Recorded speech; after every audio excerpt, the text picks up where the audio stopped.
పవిత్ర గ్రంథం ఈ పుస్తకంలో వ్యభిచారం గురించి ఉంది. ఏమనుంది? చెయ్యొద్దనుంది, చేయమని లేదు. ఒక దైవజనుడు వ్యభిచారం చేస్తే ఈ పుస్తకం దాచిపెట్టలేదు, ఖండించింది. వ్యభిచారం చేయకూడదు అని వ్యభిచారం గురించి ప్రస్తావన చేస్తే అది అపవిత్రం కాదు. బైబిల్ని వక్రీకరించడానికి ప్రయత్నించకు.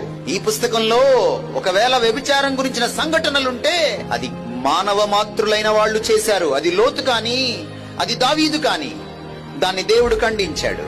ఇక్కడ నుంచి 3500 సంవత్సరాల క్రితం నైతిక విలువలకు సంబంధించిన, నీతి న్యాయాలకు సంబంధించిన డైలమాని తొలగించడానికి మోషేని పిలిచి దేవుడు ధర్మశాస్త్రాన్ని ఇచ్చాడు. దొంగతనం తప్పు అని చెప్పింది, నరహత్య తప్పు అని చెప్పింది, తల్లిదండ్రుల్ని సరిగా చూడకపోతే తప్పు అని చెప్పింది. ఈ రోజు మీరు ప్రపంచంలో ఉన్న పీనల్ కోడ్స్ చదవండి, ఇండియన్ పీనల్ కోడ్ చదవండి, అమెరికన్ పీనల్ కోడ్ చదవండి, బ్రిటిష్ పీనల్ కోడ్ చదవండి, ఆస్ట్రేలియా పీనల్ కోడ్ చదవండి, ప్రజాస్వామ్య దేశాలకు సంబంధించిన పీనల్ కోడ్స్, శిక్షా స్మృతులను మీరు చదవండి, చట్టాలని మీరు చదవండి. ఇక్కడ నుంచి వచ్చింది ఆ చట్టం.